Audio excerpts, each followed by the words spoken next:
చాలామంది త్యాగాలు చేశారు, వాళ్ళందరికీ ఇప్పుడు సముచిత స్థానం ఇవ్వట్లేదు, ఇవ్వాలి అని చెప్పి అయ్యప్ప గారు డిమాండ్ చేస్తూ ఉన్నారు. వాస్తవానికి ఇది నిజం కూడా. సో అలాంటి వాళ్లకు అవకాశం, ముఖ్యంగా మన రాధా గురించి మాట్లాడదాం. రాధాకు అవకాశం ఇస్తే, అంటే రంగా గారి అభిమానులు ఇప్పటికీ ఎవరి వైపు ఉన్నారు అంటే, రంగా గారి హత్యలో కీలక పాత్ర వహించిందన్న ఒక పార్టీ, ఆ కీలక అంతా ఆయనే చేయించారని ఆరోపణలో ఉన్న ఒక వ్యక్తి, ఆ వ్యక్తితో ఇప్పుడు ఆ పార్టీతో ఇప్పుడు పవన్ కళ్యాణ్ గారు కలిసి ఉన్నారు. కాబట్టి ఇది ఆరోపణే చెప్తూ ఉన్నాను. ఆయన చేశారని నేను చూడలేదు, నాకు తెలియదు కూడా దాని గురించి, కానీ ఆరోపణ చెప్తూ ఉన్నా. అటువంటి ఆరోపణలు ఉన్న పార్టీతో, అటువంటి వ్యక్తితో ఇప్పుడు పవన్ కళ్యాణ్ గారు పొత్తులో ఉన్నారు. కాబట్టి మరి రాధా గారికి సీట్ ఇస్తే ఆ రంగా గారి అభిమానులు వాళ్ళందరూ కూడా ఇటువైపు టర్న్ అయ్యే అవకాశం ఉంటుందా?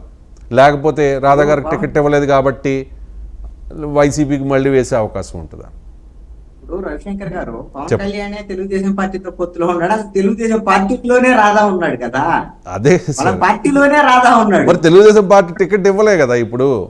టికెట్ ఇవ్వలేదు. టికెట్ ఇవ్వకపోతే ఎక్కడికి పోతారు? జనసేనకి వెళ్తారా? మరి భీమవరంలో ఏం జరిగింది సార్? పులపర్తి రామాంజనేయులు గారికి టికెట్ లేదు, ఇప్పుడు ఒకటే జనసేనలోకి వచ్చి టికెట్ ఇచ్చారు కదా. పవన్ కళ్యాణ్ కి అవసరమైనటువంటి వాళ్ళని తెలుగుదేశం వాళ్ళని తెచ్చి జనసేనలో ఇస్తాడు, బీజేపీ వాళ్ళకి తెచ్చి జనసేనలో ఇస్తాడు. అలాగని వంగవీటి రాధాకి టికెట్ ఇవ్వడం, ఇది మాత్రం గ్యారెంటీగా రాసి పెట్టుకోండి. ఇంకోటి మీరు ఇందాక ప్రస్తావన చేశారు, ఏంటి అని అంటే ఎవరైతే త్యాగం చేశారో పిఆర్పి కోసమని, నేను ఇంకొక యాంగిల్లో చెప్తాను. ఎవరినైతే పిఆర్పి మోసం చేసిందో సపోజ్, మరి వాళ్ళందరూ కుటుంబాలు వీధిని పడ్డాయి ఆ రోజు.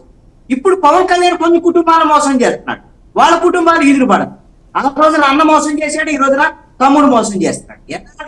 ఈ విధమైన ఇది నాది కాదండి.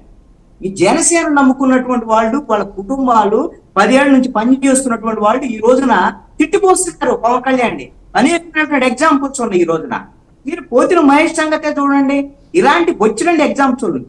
అసలు పిఆర్పీ నమ్ముకున్నటువంటి వాళ్ళ పరిస్థితి ఆర్థికంగా దివాళా తీశారు, కుటుంబాలు నాశనం అయిపోయినటువంటి పరిస్థితి.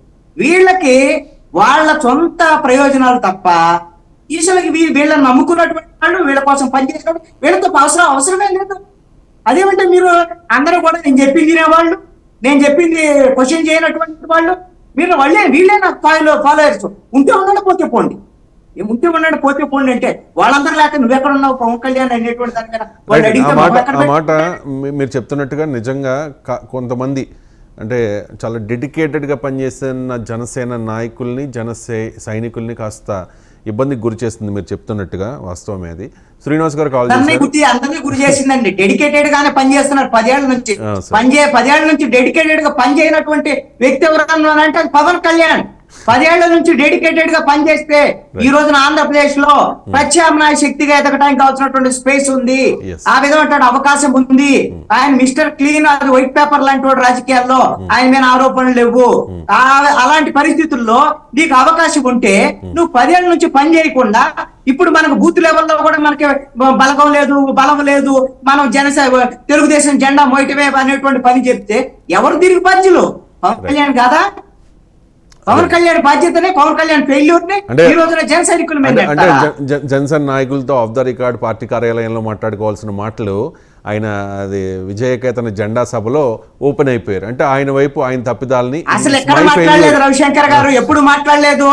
ఎప్పుడు జనసేన వాళ్ళని వాళ్ళు ఓట్లు వేసేవాళ్ళు తిట్టడం తప్ప పవన్ కళ్యాణ్కి ఇంకేముందండి? నాకు అర్థం కాదు.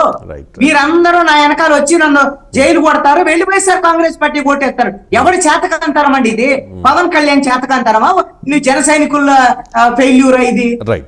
Right sir. శ్రీనివాస్ ఉన్నారు, అన్నవరం నుంచి కాల్ చేశారు. శ్రీనివాస్ గారు.